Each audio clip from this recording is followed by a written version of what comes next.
What's going on, everyone? Jeranism again, back with a new video. I'm calling it the flat truth of the new moon. Hopefully you guys can help me out. I made a little observation, a new observation about the moon and its phases, and so I'm going to show that in a little bit.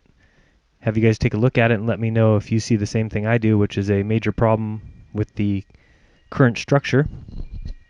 So the other thing I wanted to do is just cover real quickly with a few people that have been writing and are still very confused about would we fall over the edge, and I understand the reason for thinking that. It's been taught to you that it's hilarious to think about these boats or things that got close to the edge, and you've seen pictures. If you look up flat earth on Google, you'll see pictures right away of boats going over the edge, and that's not necessarily the case when it comes to the flat earth model that would be true.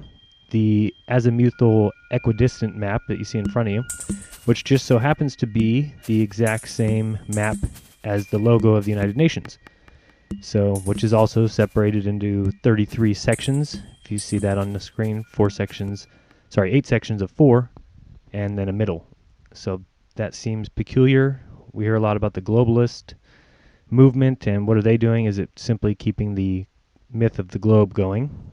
On this next image, you see Operation Paperclip, which you might want to do a little research on that just to show you where did NASA come from, what is this country, speaking of the United States, what is their connection to Germany, to rocketry, when did NASA come into existence, and it's all basically these German scientists, 1,500 of them, that came over with the United States at the end of World War II.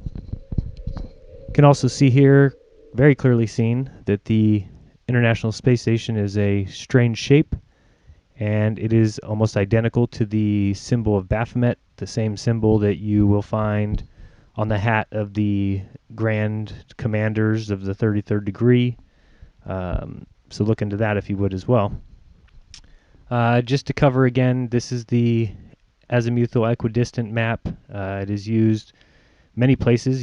I put a link down below for the Wikipedia for this particular map, and it tells you that it's used in radio and how simple it is to use in radio. You just simply turn your radio transmitter in the direction that the map says, and that's all you have to do. So basically it's a map that's used in radar, it's used in sailing, it's used in tons of applications, so you should look into that.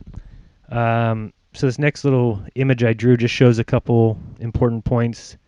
If you kind of see up above at the north spot of the map, you'll see that's the sun and how it rotates around the earth in the circle that gives us our day and night.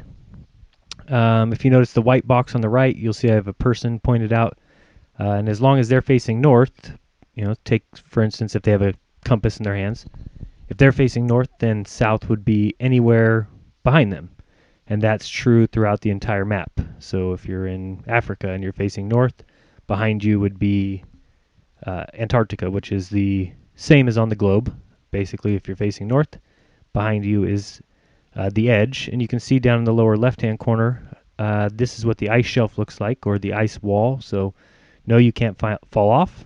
No one's really, that we know of, gone far enough past this ice wall to know if it ever ends. Is it never ending? Does it have another wall, or some people have mentioned possibly a dome? We don't know. What it comes down to is that we should be paying attention to what is fake and what is real, what is constructed for us, and what do we really see. If they let us go to the North Pole or the South Pole, well, things might be different, but they don't let us go, so the question is why. This picture here is of Einstein, and if you notice, he's pointing to his head. He's got some planets and stuff in the background behind him. But if you think about it, when somebody points to their head, are they telling you that they think, or are they telling you to think? So is Einstein here, is he telling us that he's very smart, or is he telling us to think? So in my opinion, he's telling us to think. Maybe he knew what they were going to do with his theory, and that he wanted us to think and use our heads and not believe everything we're told. Because if you do believe what we're told, then you will know that the sun and the moon look to be the same size in our sky, especially during an eclipse when one crosses the other. They are almost identical in size, and this is because the sphere-Earth theory says the sun is 92 million miles away and 860-something thousand miles across, which happens to be 400 times closer and 400 times smaller than the moon, which seems a little bit fantastical if you ask me, whereas if you believe in the flat Earth model, the sun is 32 miles in diameter and 3,000 miles up, and the moon is also 32 miles in diameter and also 3,000 miles up. This is something that you can buy a sextant and measure yourself and see what you come out with. If you do it, let me know. Be interested to hear your results. I don't think you'll come out with 92 million miles for the sun. This next picture is just a little image I put up in my last video just to show that the distance between California and Hawaii would cover 2,471 miles, and this distance would have to have 770 miles of curvature. So if you know anything about water, take a cup of water, take a pan of water, take a mile worth of water, that water level is always going to be flat. It'll never be curved, yet they tell us that all the way around the globe it's curved. This next image, I just have a little plane to show you. For those of you who don't know, planes fly by keeping even with the horizon, which tells you that the horizon goes up with your eye level. It's not as if you get up in a plane and the horizon drops way down low. The horizon stays with you as you go up, and that's how planes fly. They just stay even with their horizon. So this image here just shows that, and then also starts to show you my problem with the globe. And this is something that is hard to explain, and I'll just let you really think on it. Really picture what it would mean to be on a sphere or on a globe. You have some people right side up, some people upside down, and then with magic, you're told that because of gravity, you're both right side up. Another problem I have with this globe theory is if you watch any of the NASA or now SpaceX launches, you will see that the rocket does not go straight up, but it goes up and then to the right. If you ask somebody, an intellectual, why this happens, they'll tell you that because the rocket needs to get enough speed to exit the globe. But if you really think about a globe, no matter where you exit would always be the same. So that's where I'm confused with that one. There is no difference. You can't go out the side of the dome or the globe. Just as if you think of yourself being on the globe, you have to be in the exact middle of it. Never could you be on the side of the globe. It would be everyone sees the same thing from their perspective, which to me is pretend. It's not something that's realistic. This image here just shows that somebody up near the North Pole would be spinning at 150 miles per hour, and somebody spinning at the equator would be spinning at 1,050 miles per hour. Quite a difference. And you're telling me if you flew a plane from one spot to the other, that when you got off the plane, you wouldn't notice that you're now spinning 1,000 miles per hour faster than you were before. This image here just shows one of the theories, or the round earth theory, uses the fact that you can see further the higher you are up as a proof of the sphere of the earth, which makes no sense. This is not proof of a sphere. This is proof that somebody who's higher up can see further.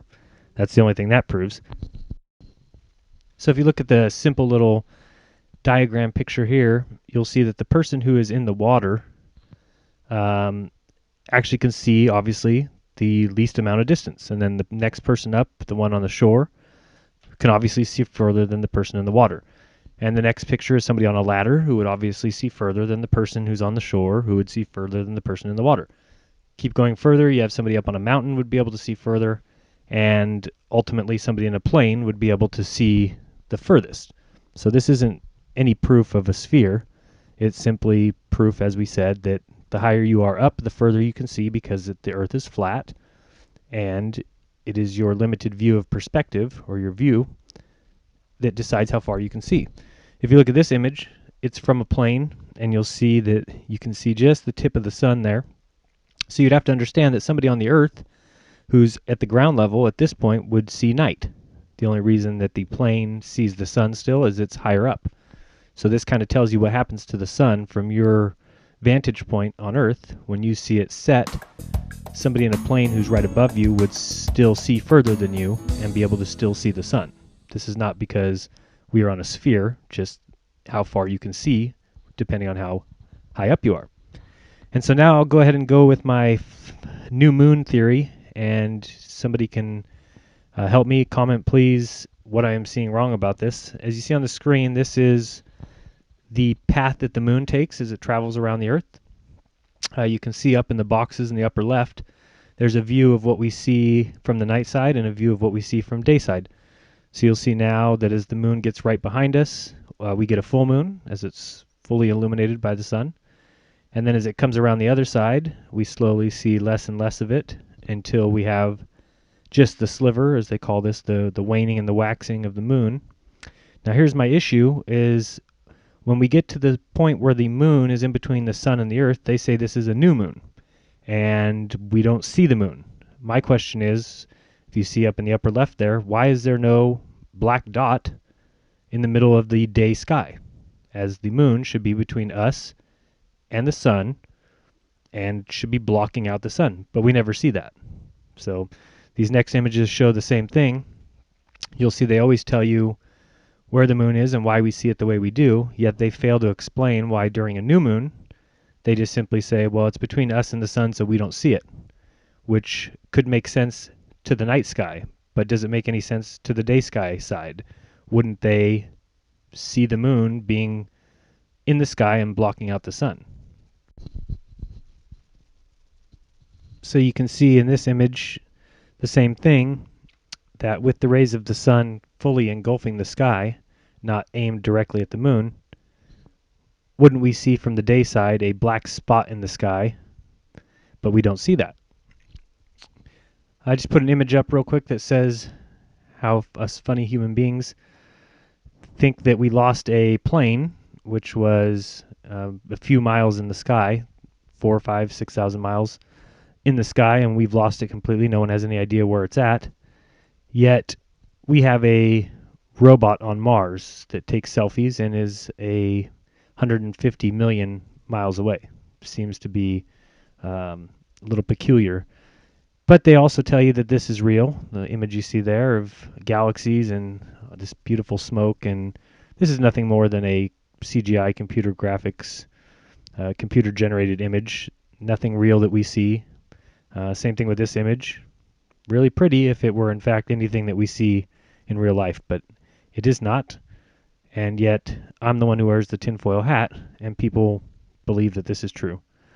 Next, I'm going to take a look at a video. I found a site. I linked to it in the description, so you can go there and play with it. Basically has many different maps, and you can see different currents and wave configurations, and these are live. You can also, so if you take a look at the image on the screen now, you can click the link in the description and check out this for yourself. You can turn on, for instance, like I did, wind currents, wave currents, and then check out what they look like on the globe. So as you can see, they're kind of all over the place, going roundabouts for no reason in some regions. It doesn't seem like there's any rhyme or reason to the path of the waves or the path of the wind currents. Doesn't make any sense with a spinning Earth. None of it seems to jive with what we see and perceive on a day-to-day basis. And I don't know about for you guys, but I don't have an agenda in all this like others. All I want is the truth, and it seems peculiar to me that there's so many things that can't be explained in the globe model. Yet, when we turn it to the flat Earth model, all of a sudden these things are explained. You'll see on the screen now I'm just kind of showing some different configurations and then looking at the way the waves seem to not make any sense. Now you'll see that I flipped it to the azimuthal equidistant, or the flat Earth map, and now things seem to make perfect sense. You can see everything flowing in a counterclockwise direction. You can see the in the middle that things change, and then also you can see where the blue is. This would represent the path of the moon and sun. So when we talk about the moon affecting the tides on Earth, this would be true in the flat Earth model, as the moon goes around and carries the water with it, kind of releases it as it gets further along its path, which by then it will have picked up new water, and so on and so forth. So what I'm saying is, if you go here and just play with some different things, look at the wind, look at the surface temperatures, you'll start to see that the system seems to make sense on the flat Earth, but does not on the globe. And these are the things I'm talking about, is why do all these things not jive with reality? Why are the moon phases like the new moon that I showed earlier not realistic? Look at this here. This shows the waves. You can see that the heaviest waves are right in the red region here, which would be right where the sun and moon are affecting the tides the most. The yellow and the green represent the medium waves, or the ones in the middle, and then the ones in the blue are the smallest waves, or the least active. So you'll see here you can switch it between the AE, which is the azimuthal equidistant, or the O, like, oh my god, I don't live there, or for the globe. You can bring that up. You can see on the screen now what made sense before doesn't really seem to make a whole lot of sense now. It might, until we decide that, well, the Earth is tilted and is spinning on its axis. And if that were the case with the tilt, we would see a much different pattern of heavy waves. For instance, the Earth is probably tilted about like that as it spins. And as we turn the colors back on, you'll be able to see that this doesn't make a lot of sense. As it's spinning, wouldn't this be different than shown? So I challenge you to go and check it out yourself and ask yourself all the questions I've been asking myself. And why does the spinning Earth make no sense? And why does gravity make no sense? And how am I supposed to believe in curved water when it makes no sense to me? And why do the time-lapse videos we see of stars make no sense per their model?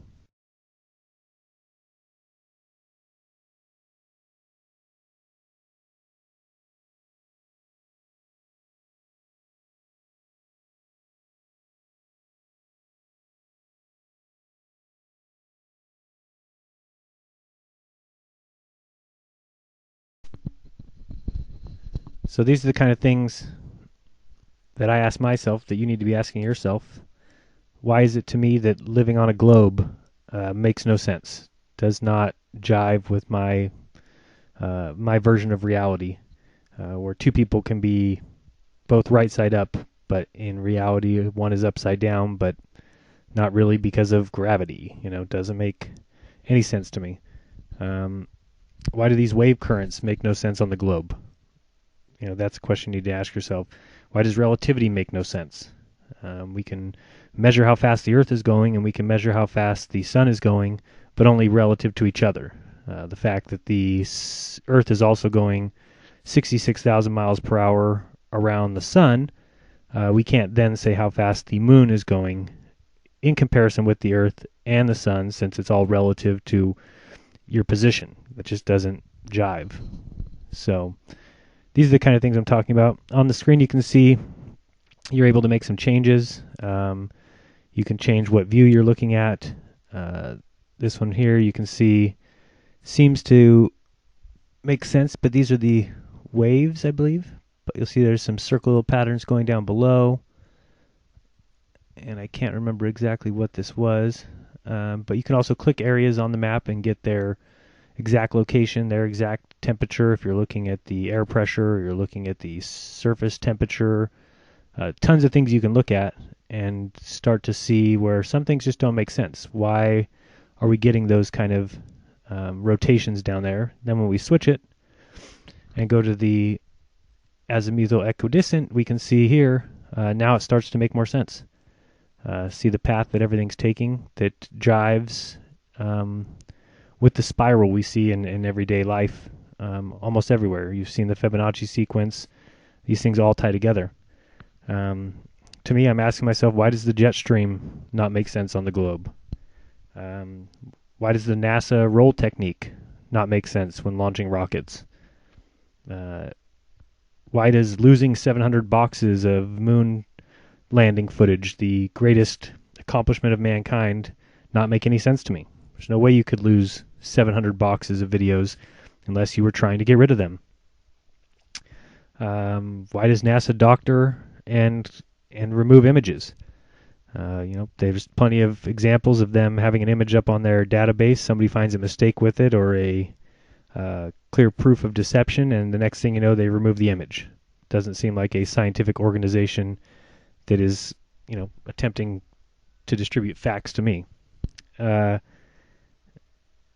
is there, if there's no evidence for the sphere Earth, why is it the accepted model? Why is flat Earth made fun of? Why is it what we were all taught to laugh at and snicker at as soon as somebody talks about flat Earth? Seems kind of weird. You can talk about anything you want, but you talk about flat Earth, and all of a sudden you should have a tinfoil hat. So this here is showing some of the temperatures, I believe. Again, doesn't really make a lot of sense on the globe model. Things just all seem to kind of act wild or not like you would expect them. But you'll see in a second when I flip it what a difference it does make. But just keep asking yourself those questions. Why can't I go to the North Pole? Why can't I go to Antarctica? If everything were as they say, there should be no problem with me taking a trip down there. But go ahead and try, and you'll see that you have to have a government guide or a government tour guide. That just seems like deception. There would be no other reason for them to require this of me. Why do all countries own Antarctica? Think about every location on the globe, and that throughout time it's all been a war to acquire property, to acquire a location. Everything's about, this is owned by the United States now. Britain, they took it over from Britain, and then the Indians own this, and we took over the Indians, and the Mexicans owned California until the United States took it from Mexico. Everything's about conquest of land. But then there's Antarctica, and nobody owns it. It just sits out there around the edge, and nobody makes any claims on it. It's owned equally by everyone. There's a reason for that. If it was just another splotch of land, believe me, somebody would own it. Somebody would have gotten there and staked claim to it, and there would have to be a war in order for us to know who owns it for sure. But that seems peculiar to me. Why are all rockets launched near water? This is just another one of those weird things that, is it because they simply go up in the air and go off to the side and get out of our view and dump into the water? This wouldn't be possible if they launched from, say, Colorado, where they would launch their rocket.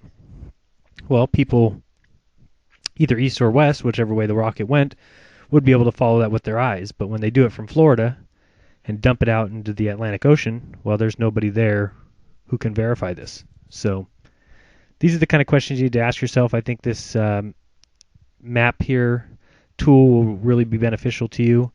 If you go there and just play around with it, as you see I'm doing, and just watch different configurations that seem to always jive with the flat Earth, but don't jive with the, oh, that's not where I live map, or the globe map, which just usually looks like some sort of mess. You see here that there's just, these are the waves that just seem to make no sense. If the Earth was spinning on this, on the equator here, then the waves would go the way that you would expect, but they don't. They don't go that way at all. You can see some below the equator are even coming back, going with the spin, while the ones above are going away. So these are the kind of things that make me say, something doesn't seem right. And I'm just trying to get you guys to do the same thing. Now we switch to the globe, and we are at 250 is the height, and we're doing the wind, and you'll see here at 250 up, you can see how this just doesn't really seem to make a lot of sense with what we see on Earth. You can see the heavier stuff just is kind of going in weird circles, bouncing all over the place. The Earth doesn't spin like this, right? It spins with a tilt of 22.5 degrees. So this doesn't really seem to jive with what we see. The Earth would spin this way as shown.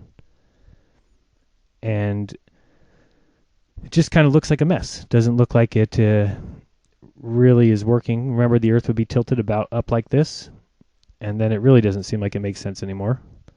Why would you have a heavier flow on the bottom? Now we're going to change it over to the flat Earth map, and all of a sudden, if you look at it now, things seem to make more sense. things around the outside are all going at a certain speed. Then you have the quieter regions, which are right below the path of the sun and moon. And then you've got the inner regions. But this to me actually makes sense with what I see. So go there, check it out, play with it a little. You can watch the rest of this video. It's just going to be a little bit more of my back and forth playings with this map. But like I said, click the link below. I have another video coming out in a few hours that will talk about SpaceX and their most recent launch and the CGI movie making and Hollywood crap that they put out and tell you is real. It's not real, folks. Watch the video. You'll see for yourself that they're faking space. And I don't like to think about why any more than you do. But it certainly is not okay for them to be lying to the entire world. So let's call them out for it and get it stopped. Till then, tell the truth.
What's going on, everyone?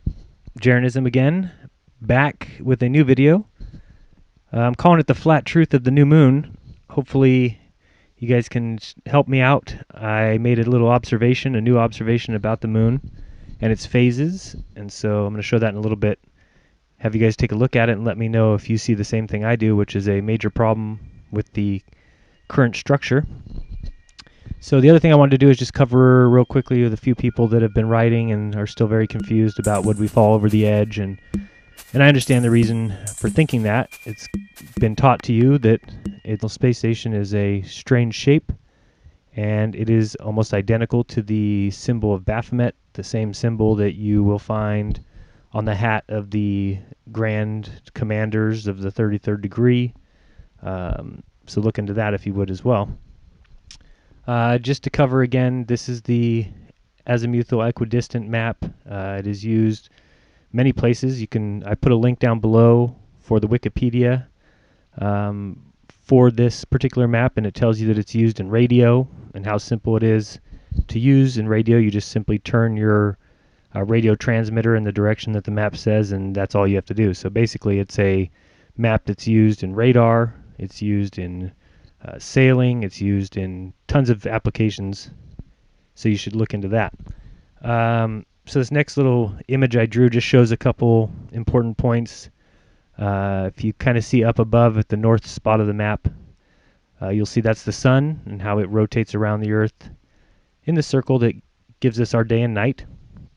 If you notice the white box on the right, you'll see I have a person pointed out, and as long as they're facing north, take for instance if they have a compass in their hands.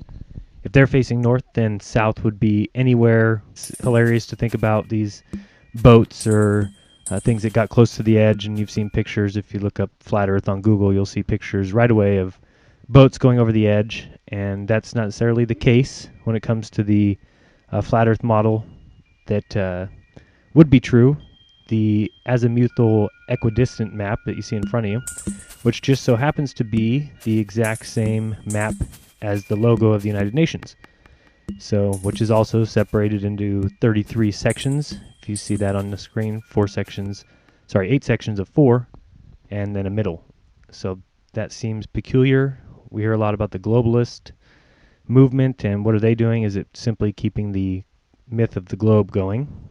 On this next image, you see Operation Paperclip, which you might want to do a little research on that just to show you where did NASA come from.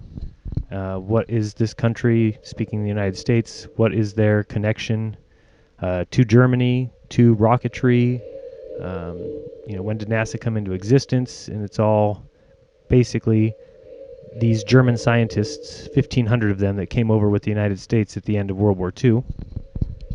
You can also see here, very clearly seen, that the International